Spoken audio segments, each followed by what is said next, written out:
हामिद मीर साहब के अगर आप अब्दुल से कितनी भी जंग हो जाए और उनसे पूछे तो वो अमन ही की बात करेंगे, वो यही कहेंगे कि दोस्ती कीजिए, ताल्लुकात को बेहतर करने की कोशिश कीजिए। अभी जो किरदार अदा कर रही है मोदी हुकूमत या उनके साथी, वो अपनी जगह है और उस पर तनकीद की जानी चाहिए, लेकिन इस बात को भी नहीं भुलाया जा सकता कि जब बीजेपी 2013 में इंतखाबात में कामयाब हुई तो उस वजीर आजम नरेंद्र मोदी ने अपनी हल्फबरदारी में वजीर आजम पाकिस्तान को दावत दी और उसमें शिरकत करने गए भी, और उसके बाद नरेंद्र मोदी पाकिस्तान भी आए। तो ऐसा तो नहीं कि वो कभी भी नहीं चाहते थे पाकिस्तान के साथ अमन। कैसे वापस जाया जा सकता है उसी सूरत हाल में जहां उनको एंगेज किया जा सकता है और उनको ये समझाया जा सकता है कि भारत तभी आगे बढ़ सकता है, कामयाब हो सकता है, और जैसे पाकिस्तान को उसके लिए एक सिक्योरिटी करार दिया गया, पाकिस्तान में अमन होगी, खुशहाली होगी, दोनों मुल्कों के ताल्लुकात ठीक होंगे तो ना भारत को कोई खतरा होगा ना दीगर ममालिक को कोई खतरा होगा। ये आपने मुझसे सवाल किया? जी हामिद मीर साहब। देखें जुनैद साहब,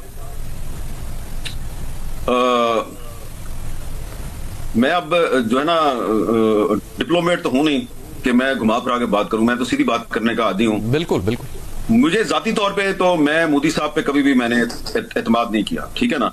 सही। वो जब गुजरात के चीफ मिनिस्टर थे तो उनका उस वक्त जो किरदार था, बुचर ऑफ गुजरात के नाम से वो मशहूर हुए थे। उन्होंने मुसलमानों को चुन चुन के वहां पे मारा।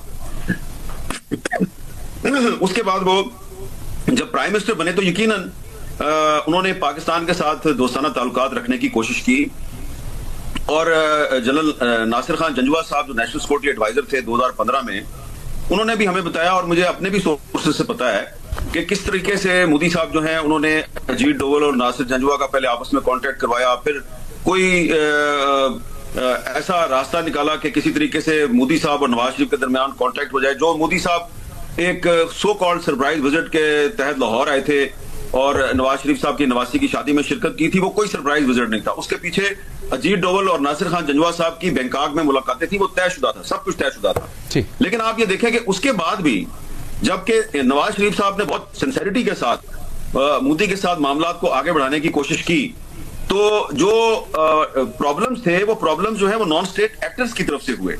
और अब ये हो नहीं सकता कि जब आपको नवाज शरीफ पे बहुत ज्यादा एतमाद हो गया है तो कोई नॉन स्टेट एक्टर जो है वो कोई कार्रवाई पाकिस्तान में या इंडिया में करे तो आप उसका जिम्मेदार पाकिस्तान की स्टेट को करार देके और फिर आप पॉलिटिक्स खेलना शुरू कर दें।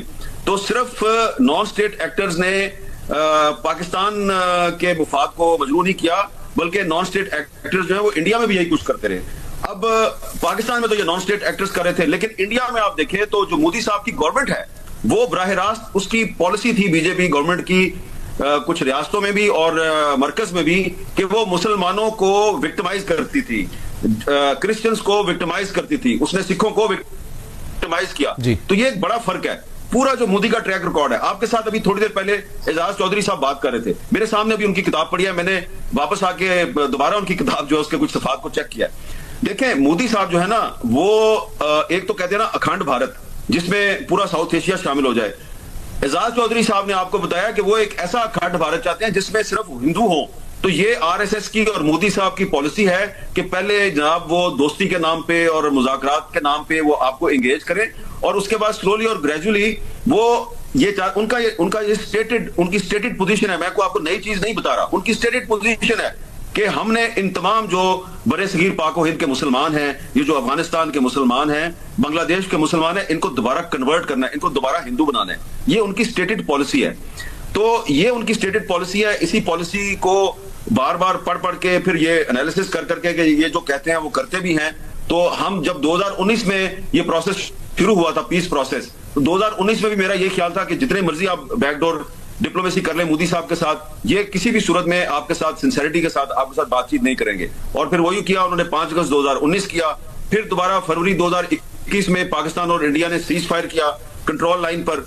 वो सीज फायर जो है उस पर सैयद अली गिलानी साहब के बड़े तहफुजात थे, उनको हमने नाराज किया और अगेन इंडिया ने उसकी वायलेशन की।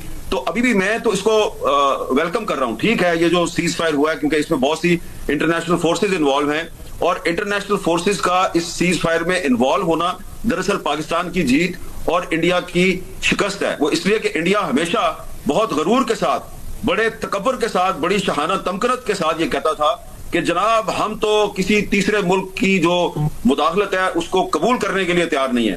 लेकिन अब अमेरिका के प्रेसिडेंट ने यह अनाउंसमेंट किया है, और आप जानते हैं इसमें यूके, इसमें तुर्की, इसमें सऊदी अरब, इसमें कतर और बहुत से ममालिक जो है उन्होंने भी कोशिश की है।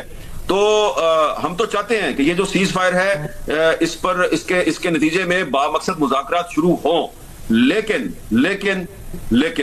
मेरी जाती राय में I don't trust Modi. Modi एक मुनाफिक आदमी है, मैं उसको ट्रस्ट नहीं करता, लेकिन दुआ मेरी यही है कि अल्लाह ताला उसको हिदायत दे और इस सीज फायर के नतीजे में एक बामकसद मुज़ाकरात का सिलसिला शुरू हो।